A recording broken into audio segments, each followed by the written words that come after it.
तर सर्वप्रथम तुम्हा सर्वांना माहिती आहे की नगर परिषद अंतर्गत आपल्याला 4 वेगवेगळ्या स्पर्धा घ्यायच्या आहेत. त्याच्यामध्ये निबंध स्पर्धा, सामान्य ज्ञान स्पर्धा, चित्रकला स्पर्धा आणि शेवटची जी स्पर्धा आहे तिचं नाव आहे इको ब्रिक्स. तर तुम्हा सगळ्यांना प्रश्न पडला असेल की या तीनही ज्या स्पर्धा आहे, पहिल्या 3 सांगितलेल्या या आपल्या 15 तारखेला होणार आहे आणि शेवटची जी स्पर्धा आहे ज्याला इको ब्रिक्स म्हणतात. तर तुम्हाला सगळ्यांना प्रश्न पडला असेल की इको ब्रिक्स म्हणजे काय होते. ब्रिक्सचा अर्थ तर तुम्हाला माहिती आहे की ब्रिक्स म्हणजे वीट होते, पण इको ब्रिक्स म्हणजे नेमकं काय. तुमच्या मनामध्ये उत्सुकता निर्माण झाली असेल तर त्याच्यासाठीच मी आज तुम्हाला सांगण्याकरता इथे उभी आहे. त्या इको ब्रिक्सचा अर्थ होतो इकोलॉजिकल ब्रिक्स.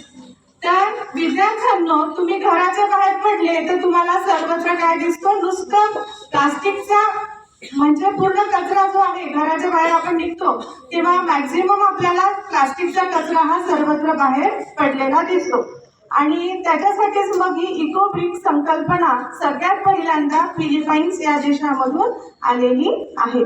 तर या इको ब्रिक्सचा तुम्ही म्हणाल उपयोग काय आहे. तर इको ब्रिक्स मध्ये तुम्ही तुमच्या घरामध्ये दिवसभरामध्ये सकाळपासून संध्याकाळपर्यंत तुम्ही बिस्किट खाता, तुम्ही वेगवेगळ्या पद्धतीचे चिप्स खाता, चॉकलेट्स खाता, तर त्याचे जे रॅपर जमा होते तर ते रॅपर तुम्ही इतरत्र टाकून न देता तुम्ही सर्वत्र डस्टबिन मध्येच टाकता, प्रश्नच नाही.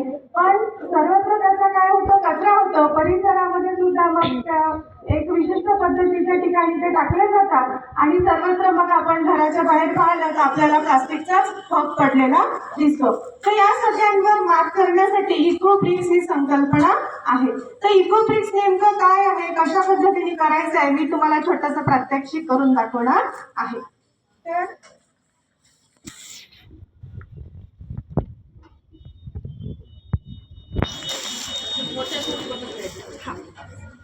बघा, छोट्या स्वरूपामध्ये इको ब्रिक्स कसं करायचं. तर याच्यामध्ये एक बघा छोटी बिस्लरीचीच मी बॉटल आणलेली आहे.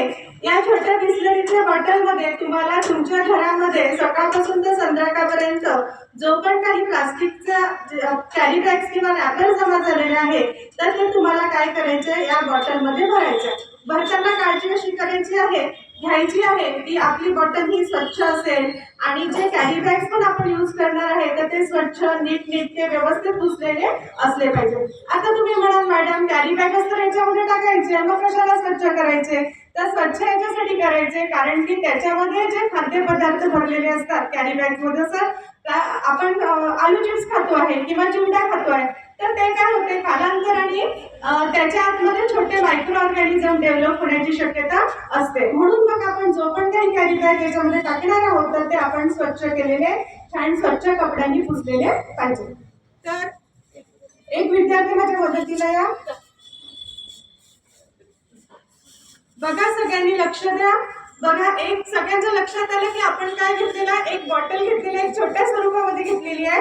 तुम्हाला साधारणपणे 1 लिटर किंवा मॅक्झिमम तुम्ही 2 लिटरची बिस्लरीची बॉटल घेऊ शकता आणि ती सुद्धा आपल्या घरामध्ये एक वेस्ट मटेरियल म्हणूनच राहते.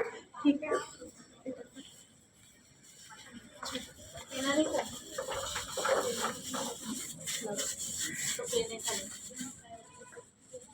पहा, तुम्ही लक्ष करत आहे बेटा.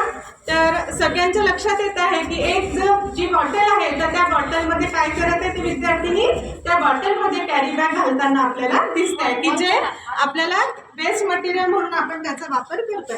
बघा, दुसरी सुद्धा आज आपल्याला जो गणपतीचा हार आहे केलेला तर त्या गणपतीच्या हारची कॅरी बॅग आपल्याकडे आलेली आहे तर ती आपण या बॉटलमध्ये टाकतोय.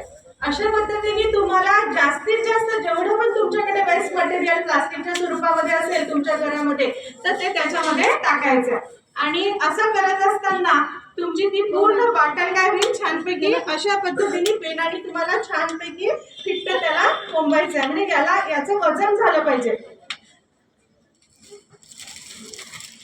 पहा, अशा पद्धतीने तुमच्या घरामध्ये टोस्टचं पॅकेट सुद्धा असते.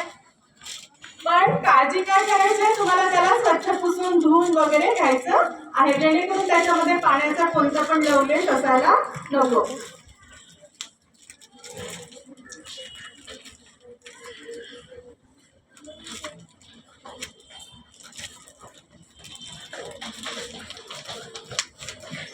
आणि तुम्हाला प्लास्टिक आपल्याला ही जी इको ब्रिक्स तयार करायची आहे, तर माझं असं म्हणणं आहे की मॅक्झिमम विद्यार्थ्यांनी या इको ब्रिक्स कॉम्पिटिशन मध्ये सहभागी व्हायचं आहे आणि 100% विद्यार्थ्यांनी सहभागी व्हायचं आहे, कारण बॉटल विणणं काही कोणाला कठीण गोष्ट नाही आहे. आणि सकाळपासून तर सांगितलंच मी, संध्याकाळपर्यंत भरपूर तुमच्याकडे अशा पद्धतीच्या कॅरी बॅग जमा होतात आणि फक्त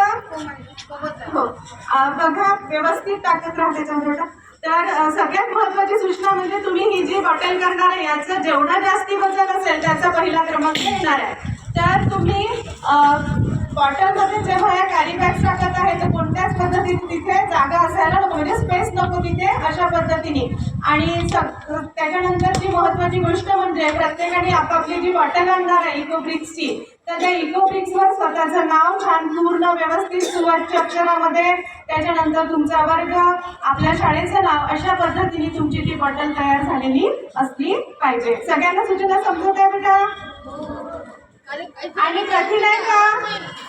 कठीण आहे का इको ब्रिक्स करणं? पहिले तुम्ही इको ब्रिक्स ऐकला तेव्हा तुम्हाला थोडं टेन्शन आलं होतं ना की इको ब्रिक्स नेमकं करायचं कसं, किंवा मग त्याच्या मागे नेमकी संकल्पना काय आहे. तर याचं मुख्य कारण असं आहे की दिवसेंदिवस आजूबाजूच्या परिसरामध्ये प्लास्टिकचा जो कचरा आहे तर तो कचरा काय होत आहे, वाढत आहे आणि त्याचं पुनर्नवीकरण करणे हा याच्या मागचा मुख्य उद्देश आपल्याला पाहायला मिळतोय. बघा आता तुम्ही अशा पद्धतीने ही जी बॉटल आहे या बॉटलमध्ये मॅक्झिमम आपण काय केलेलं आहे, प्रयत्न केलेला आहे की जास्तीत जास्त कॅरी बॅग्स टाकण्याचा. आणि जेवढं जास्ती वजन असेल तेवढ्या याला काय मिळणार आहे तुम्हाला, साधारणपणे त्याचं वजन हे 5 किलो झालं पाहिजे. हो काय होते ना, कॅरी बॅग असतो तेवढ्या जमा होतात दिवसभरामध्ये घरामध्ये. हो एका विद्यार्थ्यांनी एकच बॉटल करायचे, नाही तर एकच विद्यार्थी 4-5 बॉटल घेऊन येणार, तसं नाही, एका विद्यार्थ्याने एकच बॉटल तयार करायचे. आणखी तुम्हाला मी सांगू शकते की अशा पद्धतीच्या बॉटलचे उपयोग काय आहे. तर अशा पद्धतीच्या बॉटल तयार करून तुम्ही मोबाईलचं स्टँड करू शकता. तुमच्या घरी 15-20 बॉटल जमा झाल्या तर तुम्ही छानपैकी मस्त एक छोटासा स्टूल तयार करू शकता. त्याच्यावर तुम्ही स्पंज टाकून कापड लावून तुम्हाला माहित पण होणार नाही की तुम्ही ह्या इको ब्रिक्स पासून स्टूल तयार केलेला आहे. मोबाईल स्टँड तयार करताना अशा छोट्या 4 बॉटल्स यूज केल्या आणि तुमच्याकडे मागच्या वर्षीच्या जुन्या वहीचं पृष्ठ असेल तर त्या जुन्या वहीचं पृष्ठ याच्या असं आपण व्यवस्थित समजा याच्यावर ठेवल्या 4 बॉटल लावून स्टँड सारखं, तर तुम्ही त्याच्यावर मोबाईल किंवा तुमच्या घरामधील फ्लावर पॉट वगैरे तुम्ही काही पण ठेवू शकता. समजत आहे सगळ्यांना? सगळ्यांचं लक्ष आहे? आता तुम्ही याला बॉटल म्हणणार का? काय अर्थ आहे?